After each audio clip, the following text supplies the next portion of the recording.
안녕하십니까. 김상범의 풍수이야기의 김상범입니다. 지난 시간에는 갑을병정 무기경신임계라고 하는 10개의 천간의 기운과 자축인묘진사오미 신유수래라고 하는 12개의 지지의 기운에 대해서 알아보았습니다. 오늘은 그 두 개가 서로 조화를 이루면서 돌아가는 육식갑자와 나경이라고 하는 나침판의 기초에 대해서 알아보는 시간을 갖도록 하겠습니다.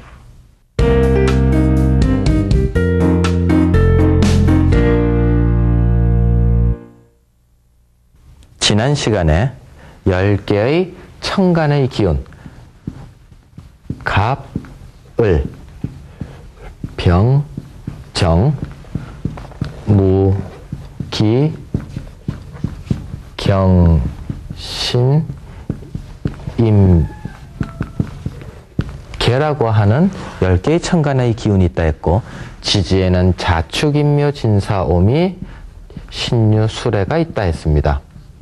자축, 인묘, 진사, 오미, 신유, 술, 해라고 하는 글자가 지지의 기운이라 했습니다.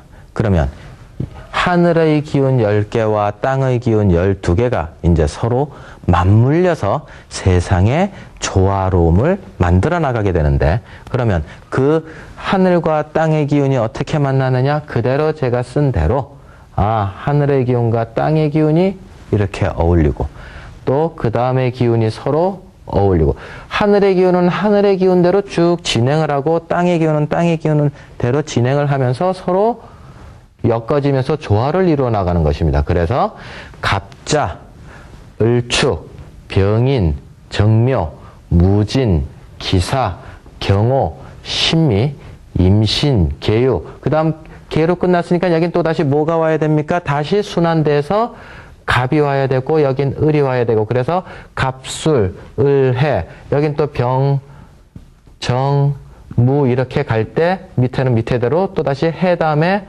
자, 축, 인, 묘 이런 식으로 갈 것입니다. 그래서 계속 쭉 연결돼서 나가다 보면 이것이 서로 계속 엮이고 돌아가면서 마지막에는 천간이 경, 밑에가 신, 위에가 신, 유, 그 다음 임술, 개해라고 하는 걸로 총 가지수가, 그 다음 개해 여기서 이제 연결이 돼가지고 계속 돌다가 오면은 다시 이제 개 다음에 갑이 오고 해 다음에 자가 오므로 또 다시 이제 갑자가 시작되는 것입니다. 그래서 여기서부터 시작을 해가지고 쭉 사이클을 돌다가 개해까지 딱 오면은 여기까지가 가지수가 총 몇 개다? 60가지가 있다. 그래서 이 60가지의 맨 앞 글자를 따서 이 전체 60개가 한 사이클로 봐서 이것을 육식갑자라 칭하는 것입니다. 자, 그러면 우리가 환갑이라고 하는 것이 있습니다. 우리가 환갑잔치, 옛날엔 환갑잔치를 했었었죠.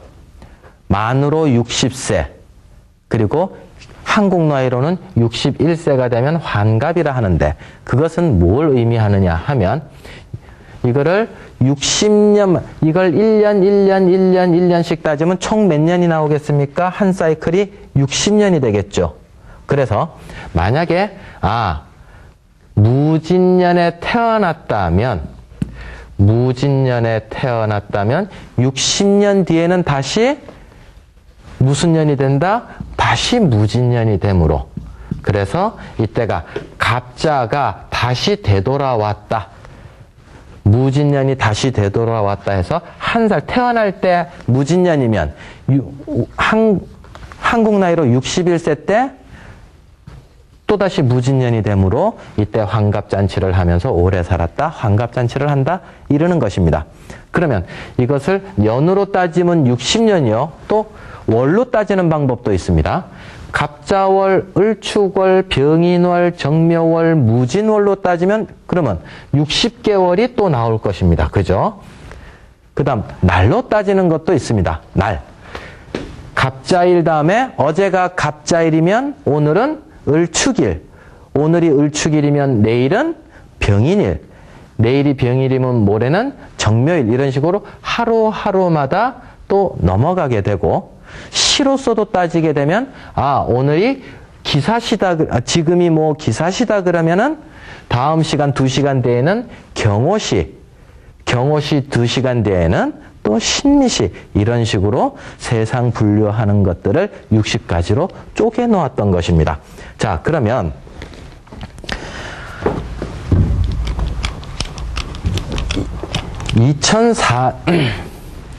2005년이 을류년이다라고 하면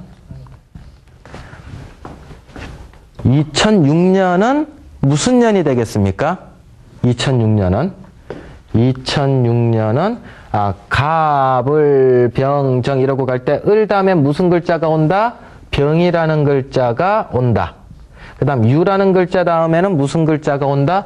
유라는 글자 다음엔 술이라는 글자가 온다. 그래서 2006년에는 병술년, 2007년에는 무슨 년이 된다? 병 다음에는 정, 그 다음 술이라고 하는 글자 다음에는 해가 와서 정해년, 이렇게 되는 것입니다. 그래서 그럼 이 앞년도는 어떻게 되겠습니까? 2004년도는 을이라고 하는 글자 앞에 갑, 그 다음 유라고 하는 글자 앞에 신, 그래서 2004년은 갑신년, 2005년은 을류년, 2006년은 병술년, 2007년은 정해년이 되는 것입니다. 그래서 2004년은 원숭이해다, 2005년은 닭띠해다, 그 다음 2006년은 개띠해다, 2007년은 이제 돼지띠해다, 이렇게 이름하는 것입니다. 그러면 여기에도 또 날짜도 있겠습니다.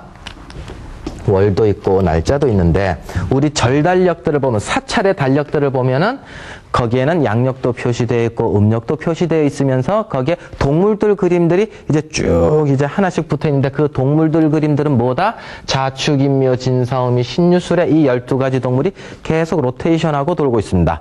그럼 그 한 칸 한 칸마다 보면은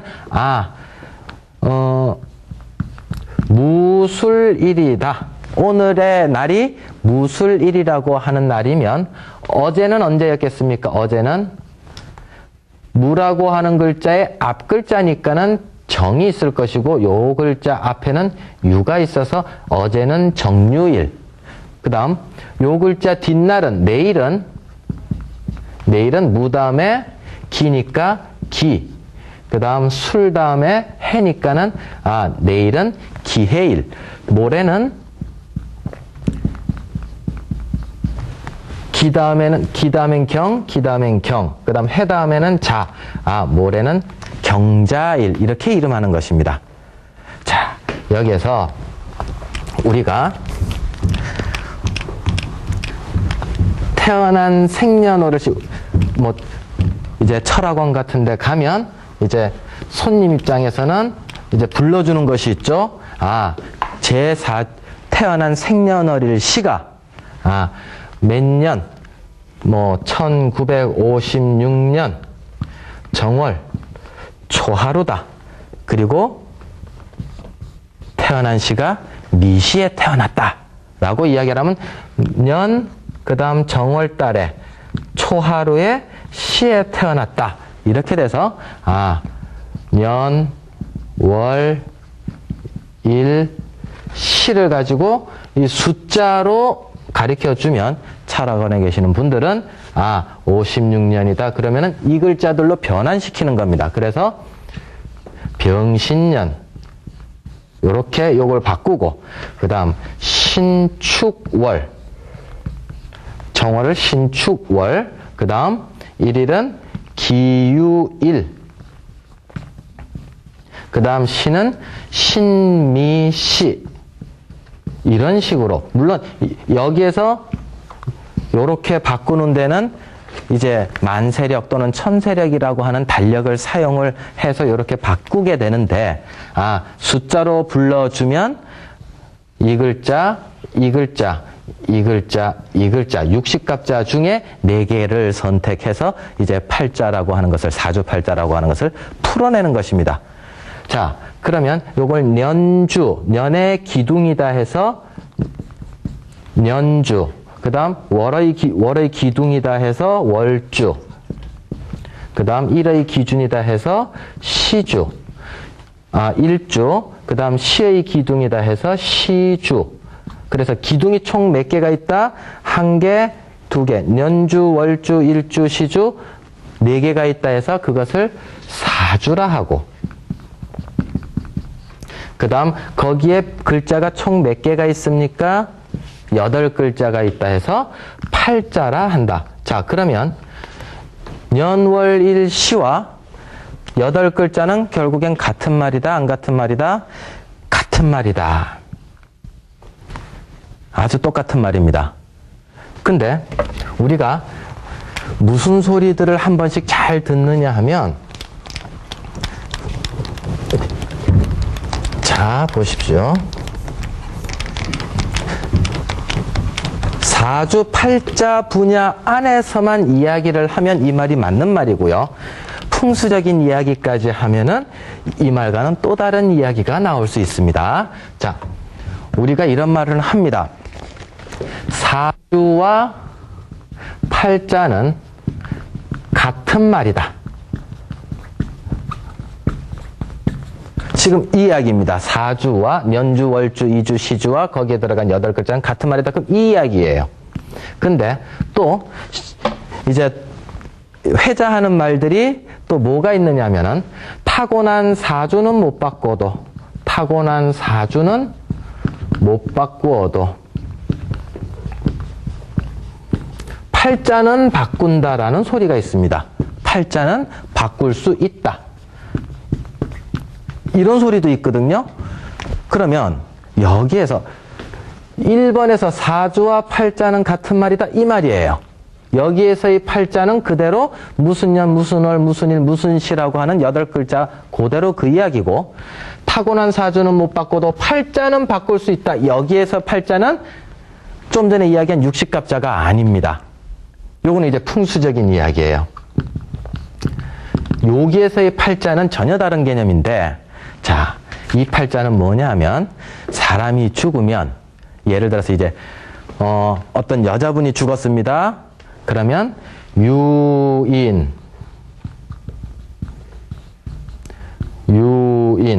온양정씨,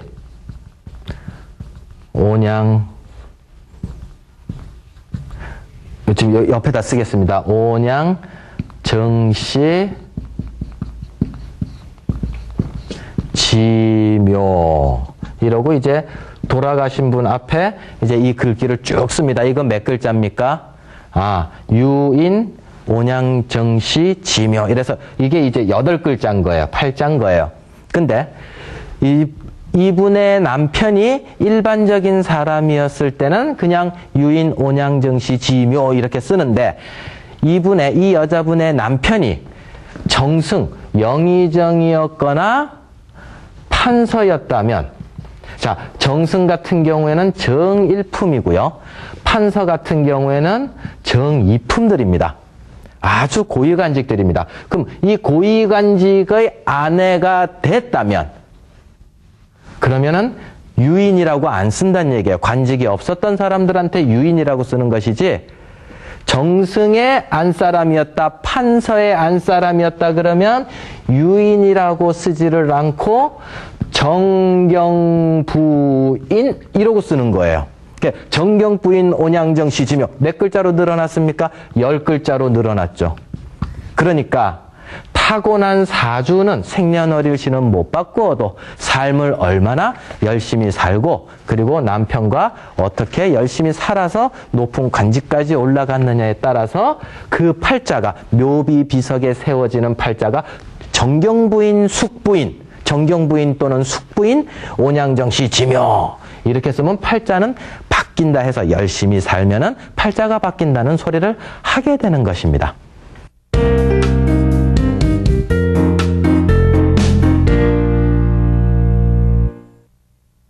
지금부터는 나침판에 대해서 알아보도록 하겠습니다. 나침판은 옛날 나침판을 나경이라고 부르기도 하고 폐철이라고도 말을 하기도 합니다. 그럼 어쨌든 이게 나경이 정식적인 명칭이고 폐철이 속어가 되는데 여기서 나침판은 그러면 언제 쓰느냐? 황천사를 찾을 때 바깥에서 우리 집 터까지 나쁜 기운이 어디서 들어오는가 찾는 것이 황천살입니다. 그럼 그 황천살이 들어오는지 안 들어오는지를 봐서 맞고 살 것인지 놔둬도 될 것인지를 볼 땐 이 나경을 사용을 하고 그 다음 우리 집 터를 어디로 향해서 집을 지을 것인가, 이 건물은 어디를 향해서 집을 지을 것인가, 그것을 또 나침반을 가지고 계산을 할 때 사용을 합니다. 제가 나경이라고 말을 할 때도 있고 폐철이라고 말할 때도 있는데 같은 말이 됩니다. 자, 그러면 나경의 종류들을 한번 살펴보면 옛날 나침판을 보면은 이곳에 이제 나침판이 다치지 않도록 들어갔다 나왔다 하면서 자축인묘 진서음이 신유술에 그 다음 가불병정 무기경신 임계 그 다음 여러 글자들이 써 있어서 요런 이제 옛날 나침판들이 있고 그 다음 이 정도의 나침판 크기도 있습니다.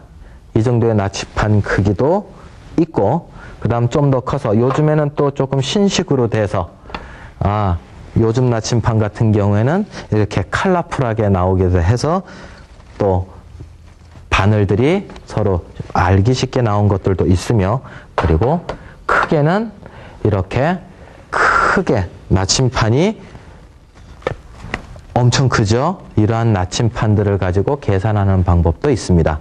근데 황천사를 찾거나 좌향을 잡거나 할 때 제일 실용적이고 제일 무리가 없는 것이 요만한 크기, 이만한 크기의 폐철이라 하겠습니다.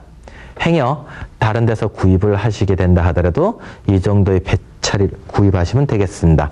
이게 이제 뭐 몇 층 폐철, 뭐 7층 폐철, 9층 폐철, 단계가 7단계면 7층 폐철, 단계가 9단계면 9층 폐철, 뭐 단계가 13개면 13층 폐철, 뭐 28층 폐철 이런 식으로 쭉 크기에 따라서 나누고 있는데 9단계인 동그라미가 총 9개 그려진 것을 9층 폐철이라는데 9층 폐철을 사서 이제 공부를 하시면 된다 하겠습니다. 자, 그러면 이 나침판은 이 나경이라고 하는 것은 그러면은 원래 어떤 글자의 줄임말입니다. 예. 무슨 말의 줄임말이냐면은 포라, 만상,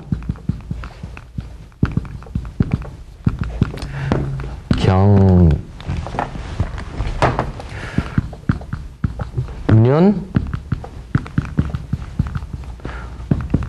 천지. 포라라고 하는 것은 묶는다라고 하는 것입니다. 포라, 묶는다. 무엇을, 만상을, 모든 것을.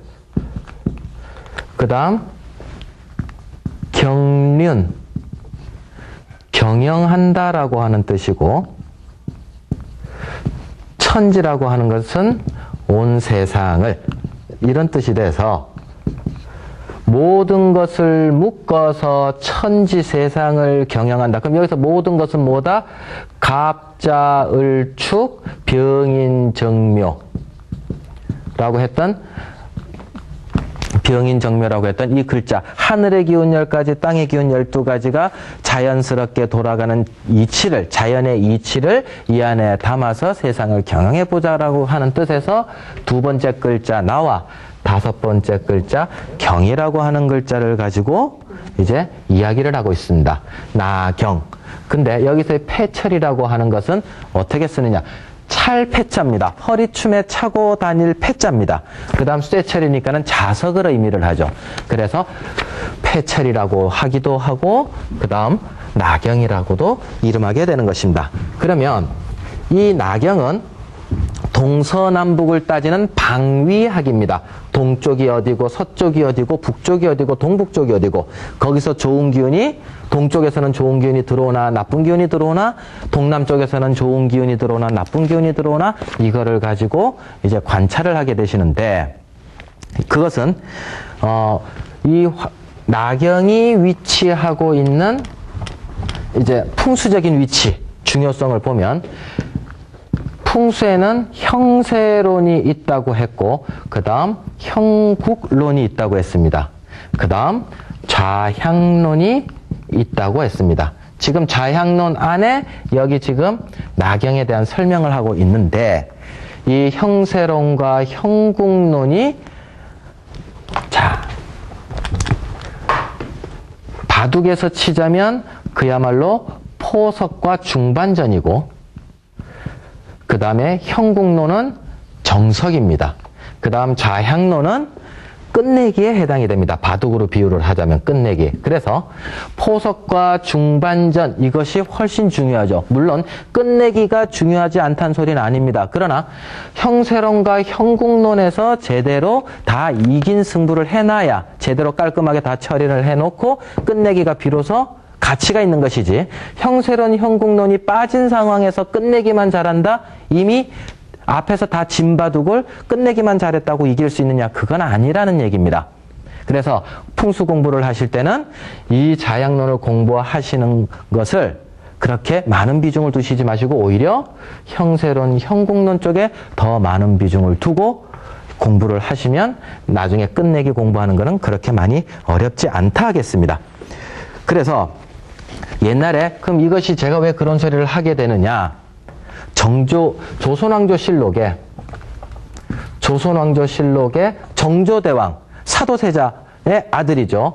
정조실록 13년 9월 8일자를 보면은 뭐라고 써 있느냐 하면은 정조는 사도세자의 아들인 이 정조는 풍수의 대가였습니다. 자기의 아버지인 사도세자가 할아버지인 영조에게 뒤지 속에서 이제 죽었단 말입니다. 그래서 묻히기를 어디 묻혔느냐? 흉당에 묻혔어요. 그래서 정조는 자기가 왕이 되고 나서 아버지한테 정말로 난 우리 아버지를 다시 명당에 옮길 거야. 그 생각을 가지고 풍수 공부를 엄청 열심히 합니다. 그래서 내노라는 기라성 같은 조정 신료들의 실력을 누를 수 있을 정도의 풍수 실력을 가지고 있게 됩니다. 그래서 거기에 뭐라고 나오느냐 하면 제가 조선왕조실록 13년 9월 8일자를 말씀을 드릴게요. 기믹 박명원에게 유시하였다. 형국과 이기로는 서로 안팎이 되므로 자 여기서 형국과 그 다음 이기로는 형국과 음양론이죠. 형국과 음양은 여기서 형국은 그야말로 형세론 형국론을 의미하고 음양을 이야기하는 것은 요 좌향론을 의미를 하는데 자 여기서 형국과 이기로는 서로 안과 밖이 되므로 어느 한쪽을 폐지할 수는 없다. 그러나 이 두 가지 중에서 경중을 논한다면 이쪽이 중하고 이쪽이 경하다. 그래서 형국은 체요. 몸체요.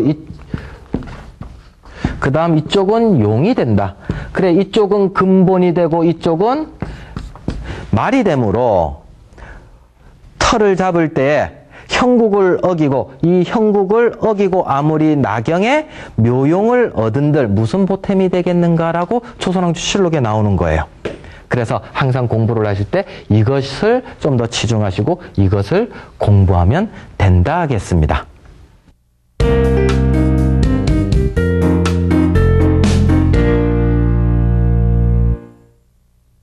예, 여기 이제 구층 패철을 가지고 예를 들겠는데 이 구층 패철의 이 앞부분에 바늘이 있습니다. 여기 부분을 뭐라 그러느냐 하면은 천지라고 합니다. 하늘의 연못이다 이래놨는데 옛날에는 또 다른 말로 이 바늘을 자석으로 된 바늘을 뭐라고 했다? 뜬쇠라고 했다. 왜 뜬쇠라고 했을까요? 이 안에 바늘을 자석은 가만히 이렇게 놔뒀을 때 바늘이 어디로 향하게 됩니까? 저절로 한쪽은 북쪽이요 한쪽은 남쪽으로만 딱 바늘이 움직이게 돼 있을 겁니다. 그러려면 이게 자연스럽게 빙글빙글빙글 놀 수 있는 그런 상황이 돼야 되는데 옛날에는 지금 이것처럼 밑에 바늘을 꽂아서 바늘이 편안하게 돌아가지 못하므로 옛날에는 이제 항아리 같은 데다가 물을 담아서 자석이라고 하는 길다란 바늘같이 생긴 자석을 나뭇잎에 끼우는 거예요. 그래서 그 나뭇잎을 자석 끼운 나뭇잎을 항아리 안에서 둥둥둥둥 띄우면 그것이 물 위에서 가라앉지 않고 북쪽을 딱 가리킨단 말이에요. 그래서 나온 말이 이 안에 있는 자석쇠를, 이 자석쇠를 뜬새, 물 위에 뜬새라고 해서 뜬새라고 표현하기도 합니다. 자, 그러면 나침판은 어떻게 놓느냐? 바늘은 무조건 패처를 이렇게 잡을 수도 있고 이렇게 잡을 수도 있고 이제 막 돌려서 잡을 수도 있겠죠. 그렇지만 바늘만큼은 항상 정북쪽으로 향할 겁니다. 그러면 정북쪽으로 바늘 향한 데다가 무슨 글자를 맞추면 되느냐? 아들 자자를 맞추면 됩니다. 자축인묘진서미 할 때 자자가 북쪽이라 했습니다. 복습 한번 하겠습니다. 자, 인묘진 동쪽, 사오미 남쪽, 신유술 서쪽, 해자축 북쪽입니다. 그래서 이쪽이 북쪽이고 이쪽이 남쪽이므로 북쪽으로 바늘이 향하게끔 가면 된다 이겁니다. 그래서 정북쪽으로 놓고 이제 정북쪽이 어떻게 되겠습니까? 바늘이 위로 올라갔다면 아들 자자랑 이러고 바늘이랑 아들 자자가 일직선이 될 수 있게끔 딱 해놓으면은 이제 제대로 나침판을 놓은 것입니다. 자, 보십시오. 자, 이렇게 있으면 북쪽이 이쪽입니다. 그러면은 북쪽 바늘 쪽이랑 아들 자자랑 이렇게 놓으면 아들 자자랑 바늘이랑 일직선으로 놓으면 이 모양입니다. 그럼 나침판을 제대로 놓은 거예요. 그랬을 때 우리 집 쪽에서 이쪽이 북쪽이구나, 이쪽이 동쪽이구나, 이쪽이 남쪽이구나, 이쪽이 서쪽이구나. 그럼 이쪽은 어디가 되겠습니까?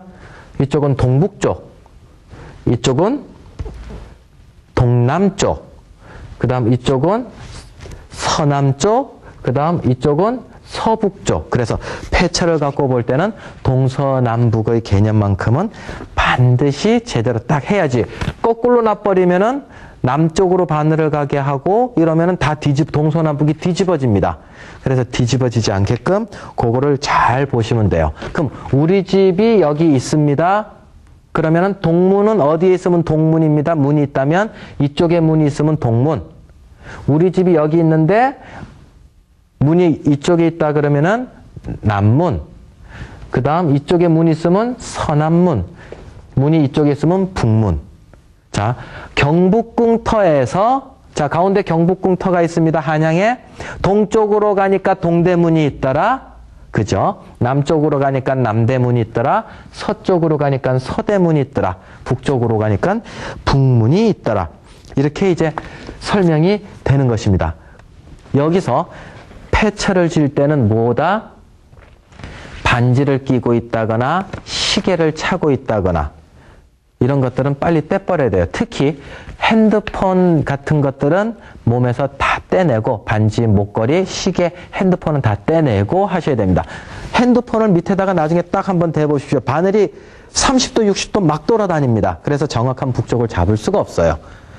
그런 것들 다 떼고 바늘이 북쪽으로 향하는 것과 아들 자자라고 쓴 것을 일치시키면 그터에서 동서남북을 제대로 잡은 것이고요. 거기서 이쪽이 북쪽이라면 여기는 동쪽이구나, 여기는 남쪽이구나, 그 다음 이쪽은 서쪽이구나 하는 것을 알고 그터에서 이제 계산을 해나가면 되겠습니다.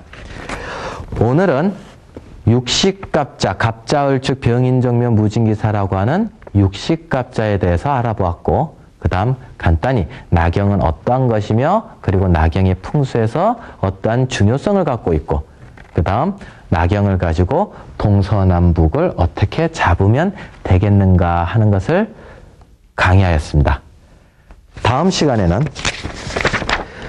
나경에서 여기에 글자들이 있는데 4층에 1, 2, 3, 4층, 5, 6, 7, 8, 9층, 9층 폐철이라고 하는데 4층의 글자들은 어떠한 글자들이 있는지 살펴보고 그 다음 여기 각각 층 1층, 2층, 3층, 4층 각각의 층들 9층까지의 간단한 뜻과 그 다음에 좌향론에서 이야기하는 좌향이 무슨 뜻인지 알아보는 시간을 갖도록 하겠습니다. 감사합니다.